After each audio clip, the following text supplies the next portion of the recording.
আপনাদের সবাইকে আমার ঈদের শুভেচ্ছা জানিয়ে শুরু করছি আজকের রেসিপি শাহী ফিরনি, যেটা বিয়েবাড়ির বা দোকানের মতো খেতে হবে, বাট বানানোটা খুবই সহজ।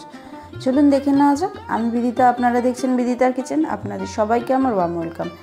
এখানে আমি নিয়ে নিয়েছি 25 গ্রাম কাজু, যেটাকে আমি জলে ভিজিয়ে রেখেছিলাম। এখানে নিয়ে নিয়েছি আমি চিনির পাউডার, এখানে নিয়ে নিয়েছি আমি ছোটো এলাচের গুঁড়ো, এখানে নিয়েছি দারচিনি আর এলাচ, কিছু ড্রাই ফ্রুটস নিয়ে নিয়েছি, খোয়া ক্ষীর, আর নিয়ে নিয়েছি স্যাফরন।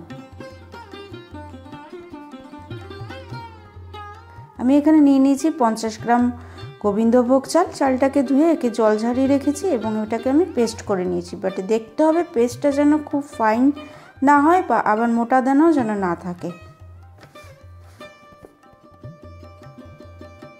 এবার আমরা 1 কাপ গরম দুধে কাজুটাকে ভিজিয়ে রাখবো, খোয়া ক্ষীরটাকেও ভিজিয়ে রাখবো যাতে মেলটা ভালো হয়, এবং স্যাফরনটাকেও আমি ভিজিয়ে রাখবো।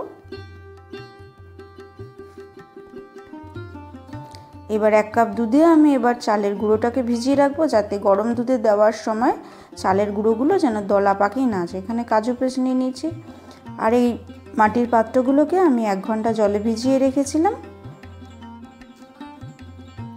এবার নিয়ে নিচ্ছি একটা প্যান, এখানে আমি 1 লিটার দুধ দিয়ে দিলাম। 1 লিটার দুধে আমি 50 গ্রাম চাল দিয়েছি, আপনারা 2 লিটার দিলে এখানে 100 গ্রাম চাল দেবেন। এখানে আমি এলাচ দারচিনি দিয়ে দিয়েছি। দুধটা আমার ফুটে গেছে, তারপর আমি চালের গুঁড়োটা অ্যাড করেছি। এবার আমি কাজুর পেস্টটা অ্যাড করব, আর দুধটাকে আমাদের সবসময় নাড়তে হবে। এখানে আমি চিনি অ্যাড করে দিচ্ছি, আপনারা স্বাদ মতো চিনি অ্যাড করবেন।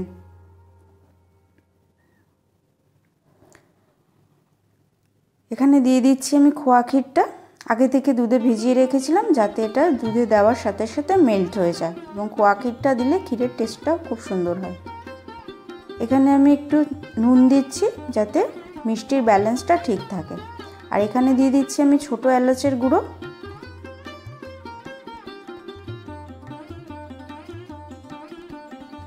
আর ড্রাই ফ্রুটস আমি অ্যাড করে দিচ্ছি। এটাকে আমাকে ভালোভাবে নাড়তে হবে, এবং এখানে আমি অ্যাড করছি স্যাফরনটা। স্যাফরনটা দিলে এই ফিরনির কালারটা ভীষণ সুন্দর আসে। এখানে আমি কোনো ফুড কালার ইউজ করিনি। এবার এটা আমার অলমোস্ট হয়ে গেছে, এটাকে আমি এবার গরম একটা স্ট্যান্ডিং টাইমে রেখে দেবো।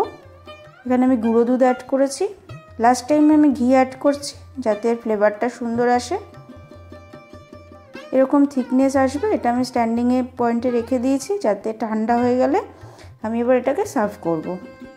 এবং থিকনেসটা ঠিক এরকমই হবে, ক্ষীরের মতো এত পাতলা হবে না, ফিরনিটা একটু ভারী টাইপের হয়।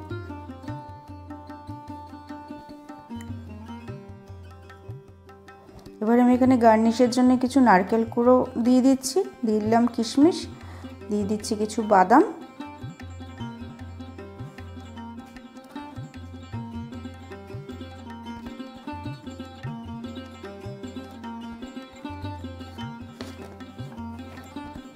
রেসিপিটা ভালো লাগলে অবশ্যই বাড়িতে একবার ট্রাই করবেন, সাবস্ক্রাইব করবেন, এবং কমেন্ট বক্সে অবশ্যই আপনাদের মতামত জানাবেন। অলরেডি যারা সাবস্ক্রাইব করে দিয়েছেন তাদের আমার তরফ থেকে অসংখ্য ধন্যবাদ। আবার নিয়ে আসবো একটি ভালো রেসিপি। ভালো থাকবেন, সুস্থ থাকবেন। Thanks for watching.